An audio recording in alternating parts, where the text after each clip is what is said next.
सबसे छोटा जुर्म यह है कि वो अपनी मां से मुंह काला करे। मुल्क लुट जाते हैं अजीजों, नस्लें उजड़ जाती हैं अजीजों, इस्मत सलामत नहीं रहती मेरे प्यारों। इस सूद के सिस्टम में आसमान के तले इंसानियत सिसकती है और फिर उन्हें मार दिया जाता है इज्तिमाई कब्रों में दफन करने के लिए कि अब ये मईशत पे बोझ हो गए। हाँ, अल्लाहुम्मा सल्ली अला मुहम्मदिन व अला आलि मुहम्मद। मेरे हबीब ने, कायनात के इमाम ने, सय्यिदुल अव्वलीन वल आखिरीन। अब पढ़िए ये आयत, आपको मजा आएगा। वमा अरसलना का इल्ला, पढ़े सारे, आपको लुत्फ आएगा। ये मैंने जो प्रेजेंटेशन आपके सामने रखी, इसके बाद आपको मजा आएगा। वमा अरसलना का इल्ला रहमतल लिल आलमीन। ए मेरे हबीब, हमने तुझे कायनात के लिए रहमत बना के भेजा।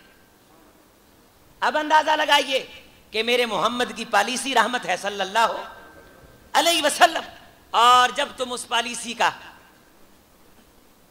मुखालफत के साथ शिद्दत से सामना करोगे तो तुम्हें ये खमियाजे भुगतने पड़ेंगे। मेरे हबीब जनाब मोहम्मद रसूलुल्लाह सल्लल्लाहु अलैहि वसल्लम ने इस तमाम तर सूदी जाल से निकलने की तरीके भी बताए, रहनुमाइयां भी बताएं, जराए भी बताए। काश हमारे पास वो जुबान हो कि हम सैकड़ों सफ़ों पे फैली तहकीक को चंद लम्हों में आपके पास रख सकें। और मैं एक तालिब इल्म होने के नाते से ये बताता हूं, अगर मेरे किसी अजीज को इस्लाम का निज़ाम मईशत और तिजारत पढ़ने की तौफीक मिल जाए तो यूरोप की सारी तहकीकात उस एक सफ़े का मुकाबला नहीं करती जो मोहम्मद रसूलुल्लाह से मनकूल है सल्लल्लाहु अलैहि वसल्लम। तिजारत के तरीके,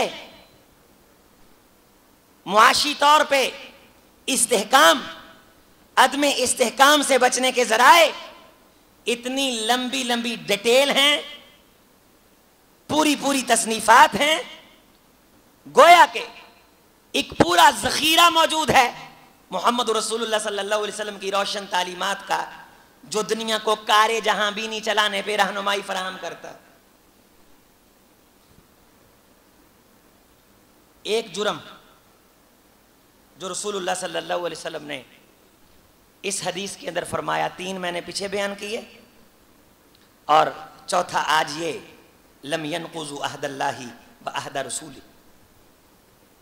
इसके बाद जो 5वां जुर्म है वो मैं अगले जुमे के लिए रखता हूं ताकि मैं डिटेल के साथ अपने अहबाब की रहनुमाई कर सकूं। मेरे अजीज साथियों, सूद और रिश्वत के अंदर फर्क है। अर्राशी वल मुर्तशी किलाहुमा फिन्नार।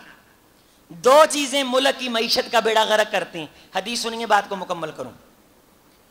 रसूलुल्लाह सल्लल्लाहु अलैहि वसल्लम के पास एक सहाबी है, कहने लगे, अल्लाह के रसूल सल्लल्लाहु अलैहि वसल्लम, मुझे ये फरमाइए क़यामत कब आएगी?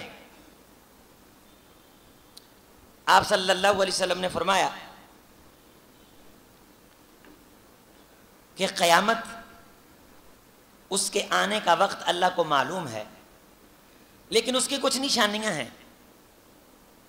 जब वो निशानियां पाई जाएंगी ना, तो उन निशानियों के पाए जाने पे छोटी छोटी क़यामतें आएंगी बड़ी क़यामत से पहले।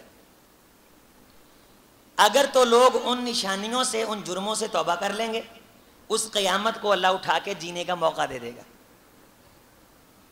गौर फरमाइए, छोटी छोटी क़यामतें छोटे छोटे जराइम की बुनियाद पे आएंगी। अगर वो लोग उन जराइम से तौबा कर लेंगे, अल्लाह छोटी क़यामत को उठा के जीने का मौका दे देंगे। अगर वो तौबा नहीं करेंगे एक मुद्दत तक, फिर बड़ी क़यामत आ जाएगी। अल्लाह के रसूल सल्लल्लाहु अलैहि वसल्लम, जो छोटी क़यामत है, जिस क़यामत के आने पे लोग तौबा करके बच सकते हैं और तौबा ना करने पे बड़ी क़यामत आ सकती है, वो छोटी क़यामत कब आएगी? अल्लाह इस सहाबी को भी जज़ाए खैर दे। इस सहाबी रसूल की कब्र पे अल्लाह बेशुमार रहमतें, अल्लाह करम नवाजियों की बरका बरसाए, जिन्होंने इस तफसील से पूछ के उम्मत लक कौनैन के इमाम की रहनुमाई को मुंतकिल किया। ए अल्लाह के रसूल सल्लल्लाहु अलैहि वसल्लम, ये छोटी क़यामत कब आएगी? रसूलुल्लाह सल्लल्लाहु अलैहि वसल्लम ने फरमाया, मेरे सहाबी, जब रिश्वत आम हो जाएगी, करप्शन आम हो जाएगी। इज़ा ज़ुय्यतिल अमाना वंतशरतिल खयाना, जिस अमानत को संभालने का हुक्मरान अहद करेंगे उसे ज़ाय कर देंगे, खयानत करप्शन आम हो जाएगी। जब करप्शन आम होगी फिर छोटी क़यामत आएगी। तबाही, बर्बादी, दिवालिया, कुर्की, कत्ल गारतगरी, खाना जंगी किस चीज से आएगी? करप्शन से। जब तुम देखो किसी मुल्क व मिल्लत के इदारों में करप्शन हो रही है तो वो इदारा मेरे सहाबी तरक्की नहीं कर सकता, वहां क़यामत आ जाएगी, बर्बादी आ जाएगी। अल्लाह सहाबी रसूल पे रहमतें बरसाए रज़ी अल्लाह अन्हुम व रज़ू अन।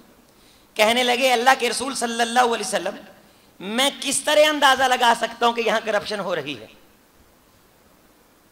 मैं किस तरह अंदाजा लगा सकता हूं कि यहां करप्शन हो रही है? कौनैन के इमाम ने फरमाया, इज़ा वुस्सिदल अम्रु, साद के साथ, वाव पे जबर, साद पे तशदीद और जेर, इज़ा वुस्सिदल अम्रु इला गैरि अहली, मेरे सहाबी, जब कोई ओहदा और मनसब किसी ऐसे शख्स के हाथ में चला जाएगा जो शख्स उस ओहदे और मनसब का अहल नहीं होगा तो उसके नीचे करप्शन आम हो जाएगी। जब तू देखे, मैं मिसाल के साथ आपको समझाता हूं, मैं अपनी मिसाल देता हूं। मेरा नाम है अजीम अख्तर। आप सबको मालूम है, अक्सर लोगों को, कि मैंने अल्हम्दुलिल्लाह मरकजी मस्जिद में हिफ्ज़ किया। आपको मालूम है जामे सल्फिया में मैंने दरस निज़ामी पढ़ी, शेख इदरीस आसम से मैंने तजवीद पढ़ी रहमतुल्लाह अलैह। मेरे पास सब कुछ असनाद हैं। मैं इस्लामियात का बंदा हूं। अगर कोई शख्स मुझे कहे तुम जहाज चलाओ, क़यामत आएगी, मैं जहाज चलाने का अहल नहीं हूं, मुझे वो चलाना नहीं आता। मुझे अगर कोई शख्स कहे कि तुम एटॉमिक एनर्जी के डिपार्टमेंट पे बैठो, मुझे क्या मालूम? कोई शख्स मुझे कहे डैम बना, देखो डैम सही बना कि गलत बना, मैं कहूं मैं बता सकता हूं। अजीजों, मेरी जो रहनुमाई जाएगी उस रहनुमाई पे डैम का बेड़ा तो गर्क हो सकता है, वो सही नहीं हो सकता। मैंने अपनी मिसाल इसलिए दी कि मैं किसी हुक्मरान की मिसाइल देता तो शायद मेरा कोई भाई महसूस कर जाता। मैं आपकी नज़रों में शायद नेक आदमी हूं, नमाजी भी हूं, अकीदा तौहीद भी है, इदारे भी चला रहा हूं, लेकिन अजीजों, जिस काम का मैं अहल नहीं हूं उस काम की सीट पे जब मैं बैठूंगा वहां तबाही आएगी, बर्बादी आएगी।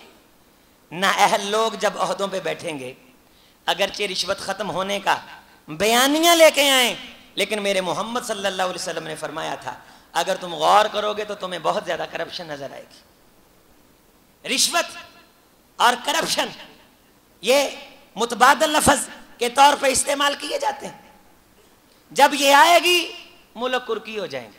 रिश्वत क्या है, इसकी तफसीलात और इसकी डिटेल्स क्या हैं, अगले जुमे में इसकी भी थोड़ी सी जुजियात को डिस्कस करेंगे। सूद को थोड़ा सा इसके अंदर डिस्कस करेंगे, और जो 5वां जुर्म है जिसकी वजह से अल्लाह के अजाब और इताब उतरते हैं उसे डिस्कस करेंगे। बर वक्त तशरीफ़ लाइए, अल्लाह आपका आना कबूल फरमाए। अक़ूल क़ौली हाज़ा अस्तग़फ़िरुल्लाह ली व लकुम व लिसाइरिल मुस्लिमीन।